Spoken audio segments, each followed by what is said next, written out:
ഇന്നത്തെ വചനചിന്ത യഥാർത്ഥ സ്വാതന്ത്ര്യം. ഒരിക്കൽ ഒരു സ്കൂളിൽ അധ്യാപിക ഒരു മനോഹരമായ കുട കൊണ്ടുവന്നു. വിവിധ വർണ്ണങ്ങളുള്ള കുട, അനേകം പൂക്കൾ പതിച്ച ചിത്രങ്ങൾ. ഈ കുട ഇഷ്ടപ്പെട്ടോ എന്ന് കുട്ടികളോട് ചോദിച്ചു. കുട്ടികൾ പറഞ്ഞു, മുല്ലപ്പൂ മാത്രമായിരുന്നെങ്കിൽ നന്നായിരുന്നു. ഒരു കൂട്ടം കുട്ടികൾ പറഞ്ഞു, റോസാപ്പൂ മാത്രമായിരുന്നെങ്കിൽ കൊള്ളാമായിരുന്നു. എല്ലാം കൂടെ ഒരുമിച്ചിരിക്കുന്ന ഈ ഒരു കുട ഒരു സന്തോഷം നൽകുന്നില്ല എന്ന് പറയുവാനിടയായി. അനേകർ അഭിപ്രായം പറഞ്ഞു. വചനം ശ്രവിക്കുന്ന പ്രിയ ദൈവജനമേ, നമ്മുടെ ആർഷഭാരതം വളരെ വ്യത്യാസമാണ്. നമ്മുടെ ഭാരതത്തിൽ പല ഭാഷക്കാർ, പല സംസ്കാരം, എന്നാൽ ജാതിമത ഭേദമില്ലാതെ എല്ലാവരും പരസ്പരം സ്നേഹിച്ച് മുന്നോട്ട് നീങ്ങുന്നു. പ്രത്യേകിച്ച് കേരളത്തിൽ വയനാടിൽ ഉരുൾപൊട്ടൽ സംഭവിച്ച ഉടനെ സഹായമായി സഹോദരങ്ങൾ ജാതിയോ മതമോ നോക്കാതെ ഐക്യതയോടുകൂടെ പരസ്പരം സഹായിക്കുന്നു, ആശ്വസിപ്പിച്ചുകൊണ്ടേയിരിക്കുന്നു.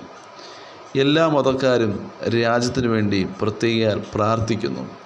എന്നിരുന്നാലും നമ്മുടെ ആർഷഭാരതം യഥാർത്ഥമായ സ്വാതന്ത്ര്യം അനുഭവിക്കുന്നുണ്ടോ?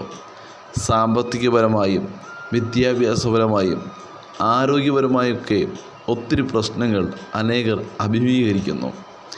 ഏറിയ വർഷങ്ങളായി ജനങ്ങൾ ഭാരപ്പെടുകയാണ്. മനുഷ്യരെ തകർക്കുന്നു. പലയിടത്തും വർഗീയ ലഹള സംഭവിക്കുന്നു. ടീച്ചറിൻ്റെ കുടയിൽ കണ്ട പൂക്കൾ, ഓരോ കുട്ടികളും അഭിപ്രായം പറഞ്ഞതുപോലെ മുല്ലപ്പൂ മാത്രമായിരുന്നെങ്കിൽ, റോസാപ്പൂ മാത്രമായിരുന്നെങ്കിൽ എന്ന് മനസ്സുകൊണ്ട് ആഗ്രഹിക്കുന്ന അനേകർ ഭാരം ചുമക്കുകയാണ്. അനേകർ ഭാരതത്തെ ചുമപ്പ് മാത്രം ഉണ്ടായാൽ മതി എന്ന് ചിന്തിക്കുന്നു. അനേകർ ഭാരതം മുഴുവനും വെള്ളയായാൽ മതി എന്ന് ആഗ്രഹിക്കുന്നു. അനേകർ ഭാരതം മുഴുവനും പച്ചയായിരുന്നെങ്കിൽ കൊള്ളാമായിരുന്നു.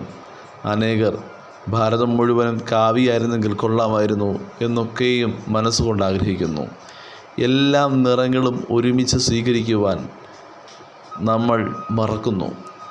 ആഗ്രഹമില്ലാത്ത വർഗീയത തിരഞ്ഞെടുക്കുന്നു. അവ സ്വാതന്ത്ര്യത്തിൽ നിന്ന് തകർച്ചയിലേക്ക് നടത്തുന്നു. ഒന്ന് ചിന്തിച്ചേ, നമ്മുടെ ഭാരതം ശരിക്കും സ്വാതന്ത്ര്യം അനുഭവിക്കുന്നുണ്ടോ? ഭാരതത്തിൽ 130 കോടി ജനങ്ങൾ വസിക്കുമ്പോൾ 100 കോടി ജനങ്ങൾ അടിമയായി തന്നെ ജീവിക്കുകയാണ്. എന്നിട്ടും ഓരോ പൗരൻ്റെയും മൗലിക അവകാശമാണ് സ്വാതന്ത്ര്യമെന്ന് പേപ്പറിൽ മാത്രം എഴുതപ്പെടുമ്പോൾ ഒരു ഭാഗത്ത് ധനികന്മാർ ഭാരതത്തെ വിലയ്ക്ക് വാങ്ങുകയാണ്. നമ്മുടെ സമൂഹത്തിൽ ഒന്ന് പരിശോധിച്ചേ. മദ്യം വിറ്റ് മദ്യരാജാക്കന്മാർ വാഴുകയാണ്. അവർ പ്രഭുക്കന്മാരാകുകയാണ്. എന്നാൽ അവർ നൽകുന്ന മദ്യം കുടിച്ച് നശിക്കുന്ന വലിയൊരു കൂട്ടം ജനങ്ങൾ നശിച്ചുകൊണ്ടേയിരിക്കുന്നു. പണം സമ്പാദിക്കുവാൻ വലിയ ഉയരം കൂടിയ ടവറുകൾ നിർമ്മിച്ചുകൊണ്ട് മൊബൈലിൻ്റെ റീചാർജ് വർദ്ധിപ്പിച്ച് സാധാരണക്കാരൻ്റെ സമയത്തെയും ധനത്തെയും ആരോഗ്യത്തെയും നശിപ്പിക്കുന്നു. ഇന്ന് മനുഷ്യരെ വാഗ്ദാനങ്ങൾ നൽകി തകർത്തുകൊണ്ടിരിക്കുമ്പോൾ എവിടെയാണ് യഥാർത്ഥ സ്വാതന്ത്ര്യം? ആർക്കും ആരെയും വിശ്വസിക്കുവാൻ കഴിയാത്ത കാലഘട്ടം. സ്വന്തം ആവശ്യങ്ങൾക്ക് വേണ്ടി മോഹന വാഗ്ദാനങ്ങൾ പറഞ്ഞ് ചതിക്കുന്ന ഒരു കൂട്ടം ജനത. അതിനാൽ യഥാർത്ഥ സ്വാതന്ത്ര്യം ആർക്കും അനുഭവിക്കുവാൻ സാധിക്കുന്നില്ല. എന്നാൽ യഥാർത്ഥ സ്വാതന്ത്ര്യം എങ്ങനെ നേടുവാൻ കഴിയും? വിശുദ്ധ വേദപുസ്തകം പരിശോധിച്ചാൽ അപ്പോസ്തലനായ പൗലോസ് ഗലാത്യർക്ക് ലേഖനം എഴുതുമ്പോൾ 5-ാം അധ്യായം 1-ാം തിരുവചനത്തിൽ ഇപ്രകാരം വിളിച്ചു പറഞ്ഞു, സ്വാതന്ത്ര്യത്തിനായിട്ട് ക്രിസ്തു നമ്മെ സ്വതന്ത്രരാക്കി. ആകയാൽ അതിൽ ഉറച്ചു നിൽപ്പിൻ. അടിമനുഖത്തിൽ പിന്നെയും കുടുങ്ങിപ്പോകരുത്.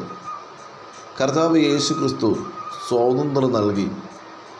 ക്രിസ്തു നൽകിയ സ്വാതന്ത്ര്യത്തിൽ ഉറച്ചു നിൽക്കണം. അടിമനുഖത്തിൽ പിന്നെ കുടുങ്ങിപ്പോകരുതെന്ന് തിരുവചനം വിളിച്ചു പറയുന്നു. യേശു വിശ്വസിക്കുന്ന ഒരുവനെ അടിമത്തത്തിൽ നിന്നും കർത്താവ് വിടുവിക്കും. അനേകർ പാപത്തിൽ അടിമയാണ്. അനേകർ മദ്യത്തിൽ അടിമയാണ്. അനേകർ പുകവലിക്കും ലഹരിക്കുമൊക്കെയും അടിമയായിരിക്കുമ്പോൾ കർത്താവ് യേശു ക്രിസ്തുവിനെ കർത്താവ് രക്ഷിതാവുമായി സ്വീകരിക്കുവാൻ തയ്യാറാണെങ്കിൽ അടിമച്ചങ്ങലകളെ പൊട്ടിച്ചുകൊണ്ട് കർത്താവ് സാക്ഷാൽ സ്വാതന്ത്ര്യം നൽകുവാനിടയാകും. ഒരു പക്ഷിയെ കൂട്ടിനകത്ത് അടച്ചിട്ടതുപോലെ ചില ബന്ധനങ്ങളാൽ നമ്മെ അടച്ചിട്ടിരുന്ന ഒരു കാലഘട്ടമുണ്ട്. എന്നാൽ ഇന്നേക്ക് 2024 വർഷങ്ങൾക്ക് മുമ്പ് കർത്താവ് യേശു ക്രിസ്തു മാനവകുലത്തിൻ്റെ പാപപരിഹാരത്തിനായി കാൽവരി ക്രൂശിൽ മരിച്ചപ്പോൾ 3-ാം നാൾ ഉയർത്തെഴുന്നേറ്റപ്പോൾ പിശാചിൻ്റെ തലയെ തകർത്ത് നമ്മെ മാനിയാക്കി യേശു ക്രിസ്തുവിൻ്റെ രക്തത്താൽ മുദ്രയിട്ട് നമ്മെ നല്ലൊരു മകനാക്കി മകളാക്കി കർത്താവ് മാറ്റി. കർത്താവിനെ കർത്താവ് രക്ഷിതാവുമായി സ്വീകരിക്കുന്ന നിമിഷം ക്രിസ്തു വചനം ശ്രവിക്കുന്ന താങ്കൾക്കായി നൽകിയിരിക്കുന്ന യഥാർത്ഥ സ്വാതന്ത്ര്യം അനുഭവിപ്പാൻ സാധിക്കും. ഈ നാളുകൾ സകല അടിമച്ചങ്ങലകളെയും പൊട്ടിച്ചുകൊണ്ട് കർത്താവിൻ്റെ ആഴമായ സ്നേഹത്തെ തിരിച്ചറിയുവാൻ വചനം ശ്രവിക്കുന്ന ഏവരും കർത്താവ് കൃപയും അധികാരവും നൽകുമാറാകട്ടെ. God bless you. ആമേൻ.